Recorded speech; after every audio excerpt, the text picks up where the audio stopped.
ಬಾಲರಾಮನನ್ನ ಕಣ್ತುಂಬಿಕೊಳ್ಳಿಕ್ಕೋಸ್ಕರ ಅಲ್ಲಿ ನೂಕು ನುಗ್ಗಲಿದೆ. ಅದರ ಜೊತೆಗೆ ಈ ಒಂದು ವಿಸ್ಮಯ ನೋಡಿ ಎಷ್ಟು ವಿಶೇಷವಾಗಿದೆ ಅಂತ. ಎಷ್ಟು ಅದ್ಭುತ ಕ್ಷಣ ಇದು, ಎಂತ ಅದ್ಭುತ ಕ್ಷಣ.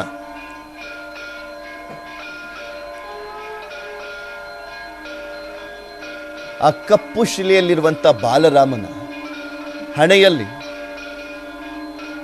ಸೂರ್ಯ ತಿಲಕ ಇಟ್ಟಿದ್ದಾನೆ. ಸೂರ್ಯನ ವಂಶಜ ರಾಮ ಇಲ್ಲ, ಸೂರ್ಯನ ವಂಶಜ ರಾಮ. ರಾಮ ಹುಟ್ಟುವಂತ ಸಂದರ್ಭದಲ್ಲಿ ಯಜ್ಞವನ್ನ ಮಾಡ್ಲಾಗ್ತಾ ಇತ್ತಲ್ಲ, ದಶರಥ ಮಹಾರಾಜ ಯಜ್ಞವನ್ನ ಮಾಡ್ತಾ ಇದ್ರಲ್ಲ, ಆ ಸಂದರ್ಭದಲ್ಲಿ ಸೂರ್ಯ ದೇವ ಭೂಲೋಕಕ್ಕೆ ಬಂದಿದ್ರು. ತದನಂತರ ರಾಮನ ಪಟ್ಟಾಭಿಷೇಕ ಆಗ್ಬೇಕಾದ್ರೆ, ರಾಮ ರಾಜ ಆಗುವಂತ ಸಂದರ್ಭದಲ್ಲಿ ಕೊನೆಯದಾಗಿ ಸೂರ್ಯದೇವ ಭೂಲೋಕಕ್ಕೆ ಬಂದಿದ್ದು. ಅಲ್ಲಿ ಸೂರ್ಯಕುಂಡ ಅಂತಲೂ ಕೂಡ ಇದೆ ಅಯೋಧ್ಯೆಯಲ್ಲಿ, ಸೂರ್ಯನ ವಂಶಜ. ನೀವು ಅಯೋಧ್ಯೆಯಲ್ಲಿ ಯಾರಾದರೂ ಹೋಗುವಂತ ಸಂದರ್ಭದಲ್ಲಿ, ಅಯೋಧ್ಯೆಗೆ ಹೋದಂತ ಸಂದರ್ಭದಲ್ಲಿ ಫಸ್ಟ್ ಸಿಗುವಂಥದ್ದೇ ಅಯೋಧ್ಯೆ ಎಂಟ್ರಿಯಲ್ಲಿ ಸೂರ್ಯ ದೇವನ ಒಂದು ಆರ್ಚ್ ಸಿಗುತ್ತೆ. 12 ದಿನಗಳ ಕಾಲ ರಾಮನ ಜನ್ಮಭೂಮಿಯಲ್ಲಿ ಇದ್ದಂಥ ಸಂದರ್ಭದಲ್ಲಿ ಆ ಕಳೆದಂಥ ಅದ್ಭುತ ಕ್ಷಣಗಳು ಕೂಡ ಈಗಲೂ ನೆನಪಾಗುತ್ತೆ. ಆ ವೈಭವ ಮರುಕಳಿಸುವಂತೆ ಮಾಡಿರುವಂಥದ್ದು, ಆ ಮಂದಿರವನ್ನ ನೋಡ್ತಾ ಇದ್ರೆ ಕಣ್ತುಂಬಿಕೊಳ್ತಾ ಇದ್ರೇನೆ ಎಂತ ಅದ್ಭುತ ಇದು ಅಂತ ಅನ್ಸುತ್ತೆ. ರಾಮನೂರಲ್ಲಿ ಓಡಾಡಬೇಕಾದ್ರೆ ಒಂದು ಧನ್ಯತಾ ಭಾವ ಅದು.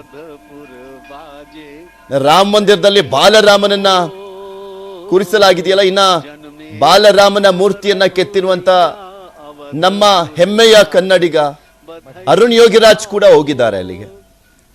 ವಿಶೇಷವಾದಂತ ಪೂಜೆ ಪುನಸ್ಕಾರಗಳನ್ನ ಮಾಡ್ಲಾಗ್ತಾ ಇದೆ ಅಯೋಧ್ಯೆಯಲ್ಲಿ.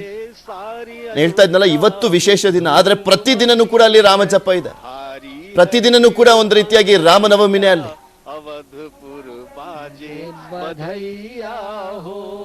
प्रभु श्री राम लला का प्राकट्य हो चुका है.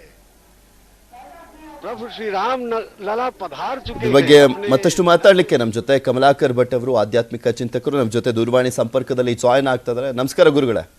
ನಮಸ್ತೆ. ಒಂದು ಅದ್ಭುತ ಕ್ಷಣಕ್ಕೆ, ವಿಸ್ಮಯಕಾರಿಯಾದಂತ ಒಂದು ದಿನಕ್ಕೆ, ಆ ಒಂದು ಕ್ಷಣಕ್ಕೆ ಸಾಕ್ಷಿಯಾಗಿದ್ದೇವೆ. ಅಂದ್ರೆ ಆ ಸೂರ್ಯ ರಶ್ಮಿ ತಿಲಕವನ್ನ ಇಟ್ಟಿರುವಂತದ್ದು ಬಾಲರಾಮನಿಗೆ.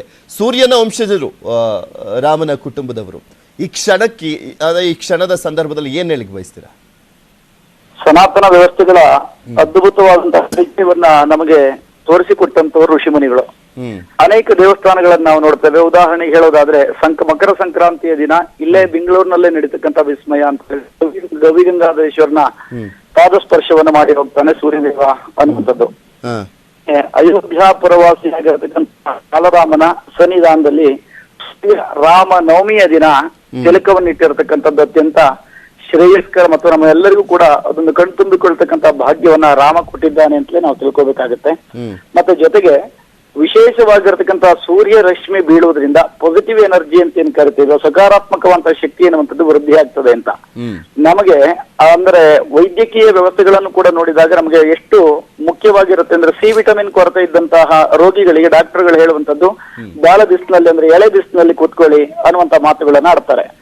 ಅದರ ಅರ್ಥ ಏನು ಅಂತ ಕೇಳಿದ್ರೆ, ದೇವತಾ ಶಿಲೆಗಳಿಗೂ ಕೂಡ ಅನೇಕ ರೀತಿಯಾಗಿರ್ತಕ್ಕಂತಹ ವೈಜ್ಞಾನಿಕ ವ್ಯವಸ್ಥೆ ಮತ್ತೆ ನಮ್ಮ ಧಾರ್ಮಿಕ ವ್ಯವಸ್ಥೆಗಳು ಎರಡೂ ಕೂಡ ಹೇಳ್ತಕ್ಕಂಥದ್ದೇನು ಕೇಳಿದ್ರೆ, ಪಂಚಭೌತಿಕವಾದಂತಹ ವ್ಯವಸ್ಥೆಗಳು ಸಮಾನಾಂತರ ಇದ್ದಾಗ ನಮಗೆ ಅದು ಸರಿಯಾದಂತಹ ರಿಸಲ್ಟ್ ಅನ್ನು ಕೊಡ್ತದೆ ಅಥವಾ ಒಳ್ಳೆಯ ಉತ್ತಮವಾದಂತಹ ಫಲಿತಾಂಶವನ್ನು ಕೊಡುತ್ತೆ ಅಂತಕ್ಕಂಥ ದೃಷ್ಟಿಯಿಂದಾಗಿ ಆ ರಾಮನ ಒಂದು ಲಲಾಟ ಅಂತ ಕರೀತೇವೆ, ಹಣೆಯ ಬ್ರೂರ್ ಮಧ್ಯ ಅಂತ ಕರೀತೇವೆ. ಆ ಬ್ರೂರ್ ಮಧ್ಯ ಭಾಗಕ್ಕೆ ಸ್ಪರ್ಶವನ್ನ ಮಾಡಿದಾಗ, ಸೂರ್ಯರಶ್ಮಿ ಸ್ಪರ್ಶವನ್ನು ಮಾಡಿದಾಗ ಒಂದು ಕಡೆನಲ್ಲಿ ನಕಾರಾತ್ಮಕವಂತಹ ಶಕ್ತಿಗಳು ಹೊರ ಹೋಗೋದ್ರ ಜೊತೆಗೆ ಇನ್ನೊಂದು ಚೈತನ್ಯ ಎನ್ನುವಂಥದ್ದು ವೃದ್ಧಿ ಆಗ್ತದೆ ಅಂತ. ಯಾಕೆಂತ ಕೇಳಿದ್ರೆ, ಪ್ರತಿಷ್ಠೆಯನ್ನು ಮಾಡುವಂತಹ ಸಂದರ್ಭದಲ್ಲಿ ಚತುರ್ನವತಿ ಕಲಾ ಮಂತ್ರಗಳಿಂದ ದೇವತೆಗಳನ್ನು ಪ್ರತಿಷ್ಠೆ ಮಾಡಿರ್ತಾರೆ. ಆ ಚತುರ್ನವತಿ ಕಲಾ ಮಂತ್ರಗಳಲ್ಲಿ ವಿಶೇಷವಾಗಿರ್ತಕ್ಕಂತಹ ಅಗ್ನಿ ತತ್ವ ಎನ್ನುವಂತಹ ಕಲೆಯನ್ನು ಕೂಡ ಆವಾಹನೆಯನ್ನು ಮಾಡಿರಲಾಗತ್ತೆ. ಆದ್ರಿಂದ ಆ ಕಲೆಯನ್ನ ಆವಾಹನೆ ಮಾಡುವುದರಿಂದ, ಆ ರಶ್ಮಿಯನ್ನ ನೋಡೋದ್ರಿಂದ ನಮ್ಮ ದೇಹದಲ್ಲಿ ಉಲ್ಬಣಿಸುವಂತಹ ಅನೇಕ ರೋಗಗಳು ಕೂಡ ನಿವಾರಣೆ ಆಗ್ತಕ್ಕಂತಹ ವ್ಯವಸ್ಥೆಗಳು ಇರೋದ್ರಿಂದ ಇದೊಂದು ಅದ್ಭುತವಾದಂತಹ ವ್ಯವಸ್ಥೆ ಅಂತೇಳಿ ಹೇಳ್ಬೋದು. ಅಂದ್ರೆ ಈ ಸೂರ್ಯ ರಶ್ಮಿ ಆಗ್ತಾ ಇದೆಯಲ್ಲ, ರಾಮನವಮಿಯ ಸಂದರ್ಭದಲ್ಲೇ ಸೂರ್ಯ ತಿಲಕ, ಸೂರ್ಯನ ಅಭಿಷೇಕ ಮಾಡ್ಲಿಕ್ಕೆ ಕಾರಣ ಏನು ಅಂತ ನೋಡ್ಬೋದು ಅಂತ. ಅಂದ್ರೆ ಯಾವತ್ತೂ ಕೂಡ ಅಷ್ಟೇನೆ, ಒಂದೊಂದು ಪರ್ವಕಾಲ ಅಂತ ಕರೀತೇವೆ. ನಮಗೆ ಒಂದೊಂದು ವ್ಯವಸ್ಥೆಗಳನ್ನು ನೋಡಿದಾಗ ಈ ರಾಮನವಮಿ ಅನ್ನುವಂಥದ್ದು ನಮಗೆ ರಾಮನ ಅವತಾರ ಆದಂತಹ ದಿನವೇನೇನಿದೆಯೋ ತ್ರೇತೆ ಎನ್ನುವಂಥದ್ದು ರಾಮನ ವ್ಯವಸ್ಥೆಗಳಲ್ಲಿ ಆ ದಿನದಿಂದ ಆರಂಭ ಆಯಿತು ಎನ್ನುವಂತಹ ರಾಮ ಶಕೆ ಆರಂಭ ಆಯಿತು ಅಂತಕ್ಕಂತಹ ದ್ಯೋತಕ.